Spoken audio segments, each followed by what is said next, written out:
the summers, which let me go back to old places I had seen during our original trip around the country and have little oh yeah moments. So that was a cool little experience. I hated competing though. That's definitely not my thing. That's not my forte. I don't like the pressure at all. So my days as a competitive skateboarder were short-lived. And it's where I found WoW because my neighbor's dad rated as a druid and my sister is friends with their young daughter Kimmy. So my sister introduced me to it, and that's how that all happened. This is also where I made my very first videos for YouTube on my mom's old hand-me-down Dell on Windows Movie Maker. And you can still find those on my original channel. So I did a lot of growing there. I keep those videos up just for reminiscing. But all of that was going to end. All of that was coming to an end because this is also the place that Darren came back into our lives. Now, before I go on here, I want to say that up to that point, I consider this window of time to be the peak of our family as a unit. I mean, our family being my mom, my sister, and I. Because for this small window of time, my mom was sober, had a stable job that provided $60,000 a year. I was doing better than ever in the school environment because they had me placed in alt ed, which was a school environment that was just for kids like me, and it was just down the street from the main middle school. And it was a boys and girls club after school got out, but during school hours, we got to use the classroom, and it was a whole class, like I said, for kids at least somewhat like me, at least a lot closer to the other ones, and it was like 20 of us max. We may have, I think at one point we actually got up to like 25, 30 kids, but that was absolutely overflowing, and that didn't last long. But we spent the whole day together, so I got to feel like a big part of a family that grew together. And the two teachers that we had, Deborah and Bev, Bev was awesome. She was like a little sidekick to the main teacher that did all the nifty stuff. She was like Teller from Penn and Teller. But I did 6th grade and 7th grade there, and kind of during 8th. But 8th sucked because they were trying to force me into the main school again, which just made me rain hell until they ended up kicking me out halfway through the school year. But they still passed me, so I wouldn't go back. You can ask Owen about that one. It was some dirty shit. I think Mr. Vasquez, one of the 3 deans I hated, he hated me too, but he was the one that actually ended up doing the kicking out of me. I think he went in there right after I left those front doors and fucked with the numbers or some shit, because they let me go right into high school in 2009, no questions asked. My mom told me just not to mention it to anyone, and that's exactly what we did. Anyway, so yeah. My schooling from 6th through 7th was fantastic, and Kelly was going to the elementary school that I had just graduated from. And just for a small, tiny window of time, we got to experience being part of a functional, flourished family, you know? Mom didn't have to carry our slack like she did in Kerrville when we were kind of toddlers, and we were grown by that point, and we could do our own shit. We had our own personalities, and we could do our thing, and it just felt good. It felt like a well-oiled machine, but like I said, it was all about to come to an end. Yeah.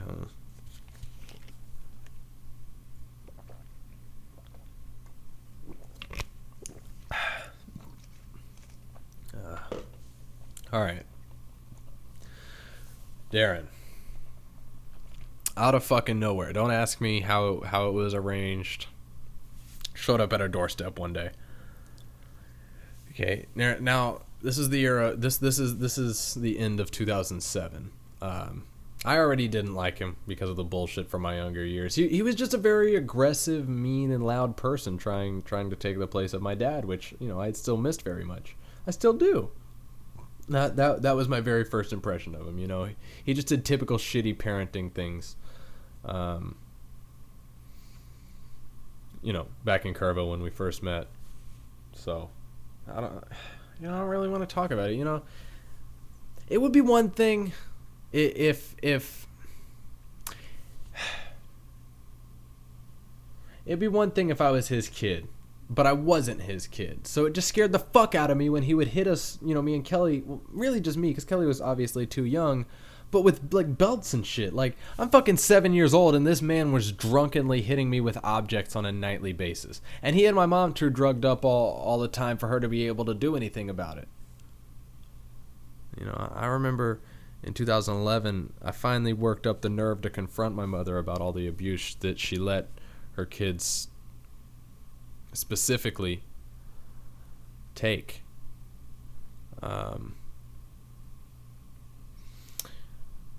And she literally had no recollection of anything like that.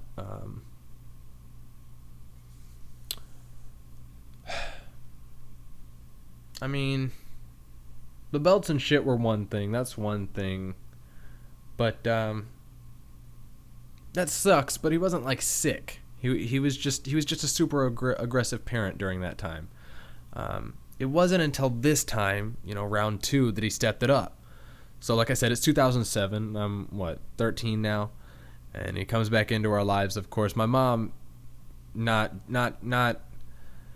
mom being not just a woman, but being my mom, falls head over heels for him once again, instantly. Now, Kelly and I made it very clear to her that we did not want this man in our home. So he moved to Ashland, just down the road, within walking distance if needed, and would only come to the house for dinner since I could talk her into, since I couldn't talk her into a permanent banishment. Kelly and I couldn't do that. It took about a month for him to be in the house regularly, and within 2 months, he had her going back to bars again, which quickly became nightly, and soon enough, she had relapsed. Now, this relapse, she never recovered from it, but the relapse brought hope, because she finally listened to me after it.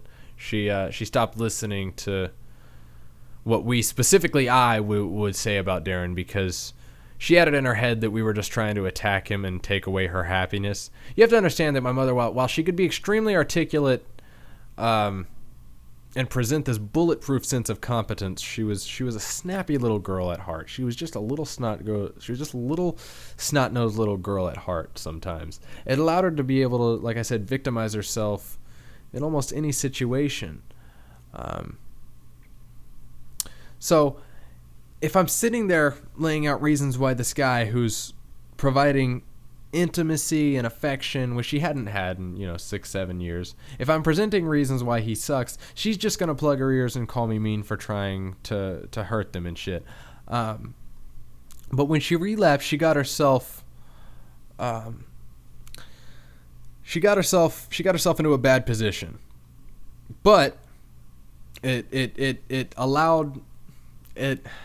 humbled her enough to start listening to me, at least a little bit.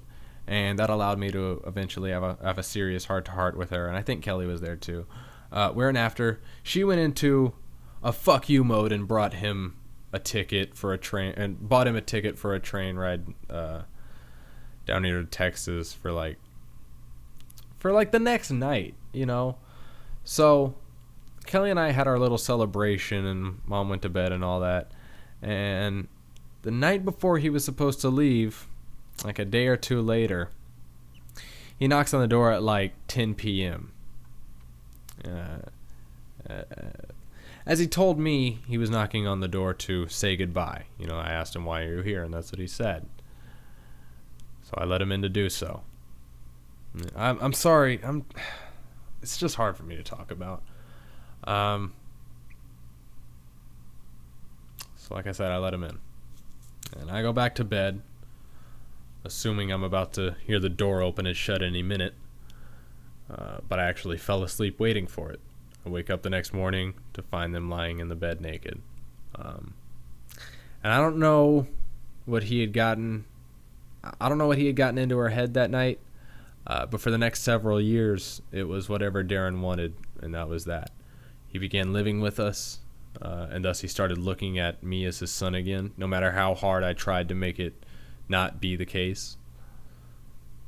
So a few months go by, and he has me working for him. Not for pay, of course, but because I need to learn how to respect adults. So he would force me into this little old compact car that one of his drug buddies gave him for like 30 cents. And he would take me the, 300-400 miles up to Portland to do construction with him. Since he had such a bad record, no construction companies would hire him, so my mom had to become a licensed contractor so that he could get work wherever possible. Anyway, during the months of January and February of 2008, Darren had me living in the basement of the home we were remodeling. My bed consisted of several sheets of sheetrock stacked with a sleeping bag on top of it. It was myself, Darren, and his friend Jason. Jason was mid to late 20s, so during the nights they would go out drinking, leaving me to do what? Well, it's nighttime. I'm in the basement of a home that isn't mine. No internet connection, no cable. It's way too cold and wet in Portland to go outside and to do anything with people to do anything with the people who I don't know, because I'm not even on the same side of the state as the town that my house is in. I made a total of $100 for the work I did there. And trust me, it was work. I worked like a fucking man out there in the fucking cold. While these two motherfuckers sucked in all the money for it and told me that what I was gaining was knowledge and respect. Anyway, this is still prior to the physical violence, to the major physical violence. So we finished remodeling the dude's place, and I finally get back home. This is when Darren shows my mom the money he had made doing that, which of course included my cut that he didn't give me, and he convinces her to quit her job as head of CWG, as head of the company she was at. So she quickly does. Now, of course, we don't live in a place that had enough people for there to be really independent construction. There was no real market for it. So, within the same week of getting back from Portland, my mom had quit her job and agreed to pack up and move to Portland as soon as possible. Oh, also, did I fucking mention that they got married too? Yeah, they got fucking married. Yeah, at some point during his few months back up in Oregon, they decided to, without telling anybody prior, go down to the courthouse or whatever and get married. It happened before me or anybody else, for that matter, could even consider the implications of that. It was a snap decision that allowed my mom to start using Darren as a weapon, because now he was her husband, and anybody trying to talk sense to her was trying to take her husband away.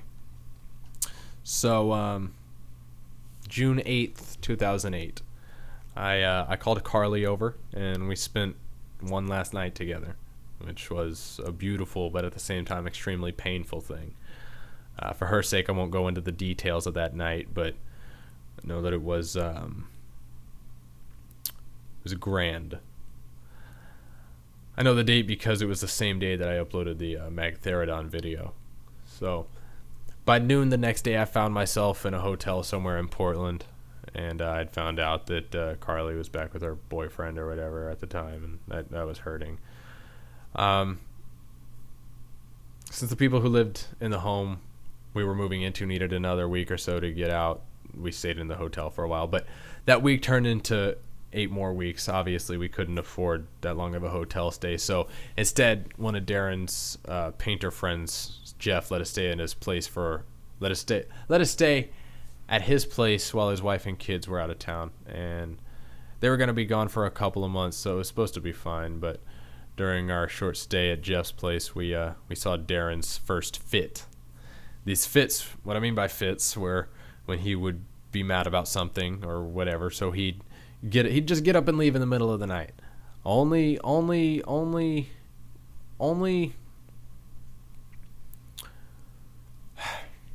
Okay, so he would go out. Okay, what would happen was he would go out and sell shit for crack. So one night over at Jeff's, Darren wakes up, steals my iPhone from the charger in the kitchen. And it was 2008. I had one of the first generation iPhones that I busted my ass for. And he snatches that along with a bunch of other shit, including my mom's purse, and just leaves. He finally calls back 8 days later, having sold everything and cleared out our bank account for his first time. So, I mean, this is our first almost 2 months out of talent. Um, we finally managed to make it into the house.